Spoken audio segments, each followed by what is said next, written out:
Hi, this is Esther and welcome to my channel.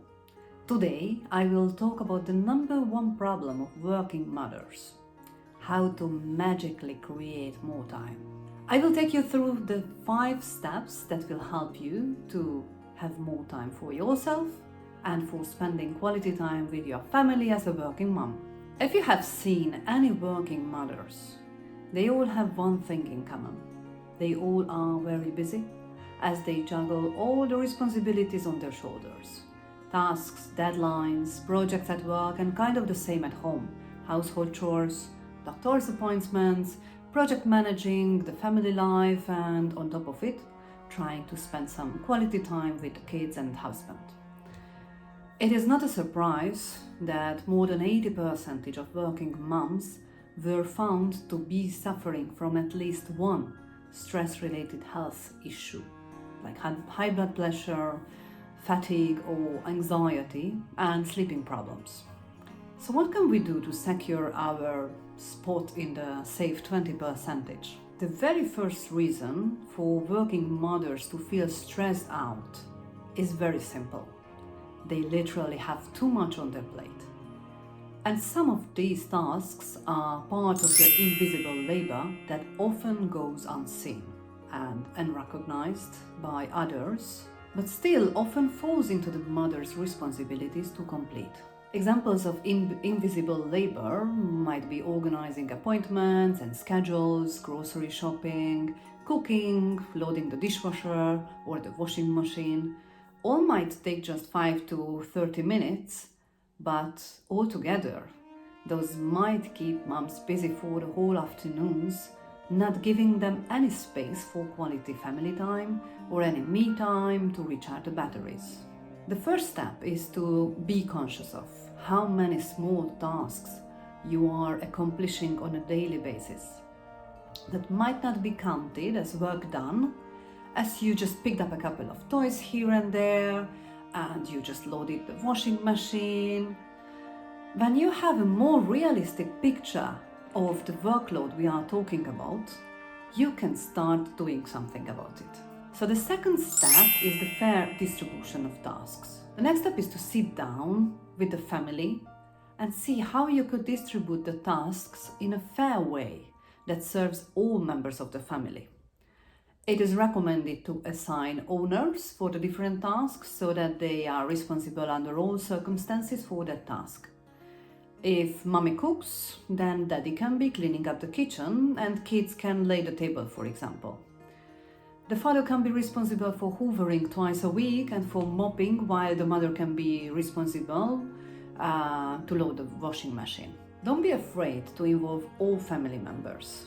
Kids could also get some easy tasks like setting or cleaning up the table, loading the dishwasher, or picking up the toys from the floor. I know that it seems to be easier to just do it quickly, but that is not leading to any improvements in the long term. Number 3 is assertive communication.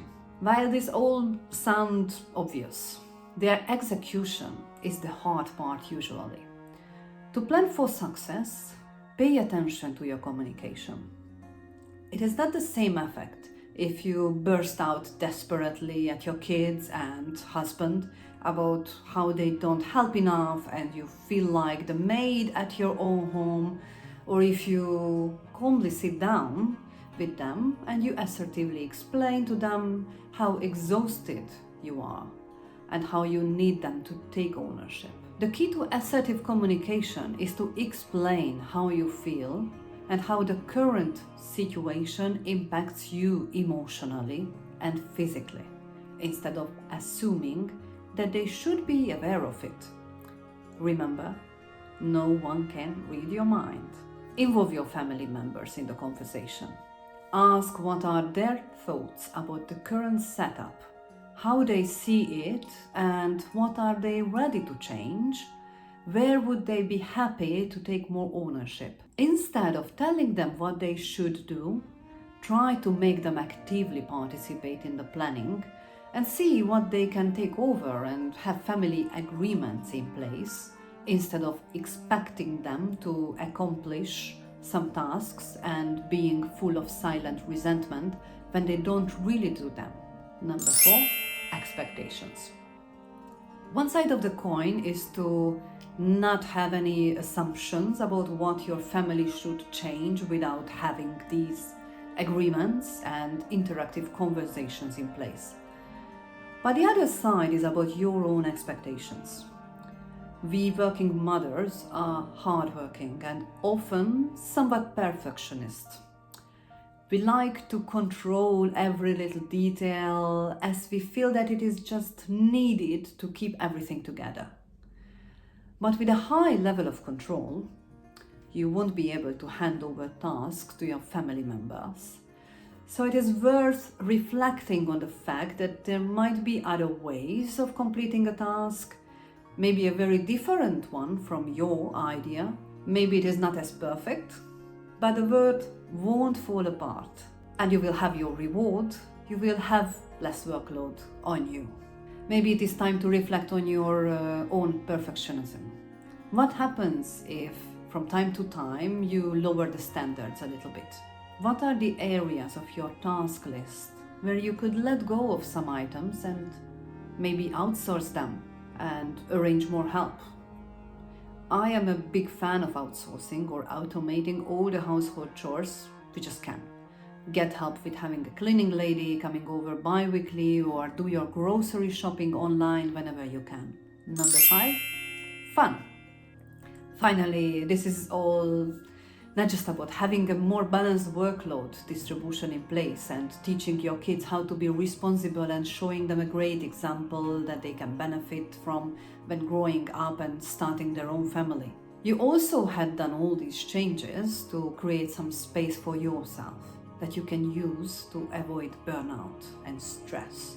By implementing a routine that supports you daily to have fun, rest, or do something inspiring, you have done a lot to get off the treadmill and get closer to a lifestyle that is worth living. What are the things you never have enough time for and you always comment on them resignedly? Is it to prepare to run finally a marathon, or maybe to join a painting class? Do you want to be a yoga instructor, write a book, or maybe get your old bike out of the garage finally? Whatever it is, we are not here to accomplish endless task list. That is not what takes it to be a good mother or give a purpose for life.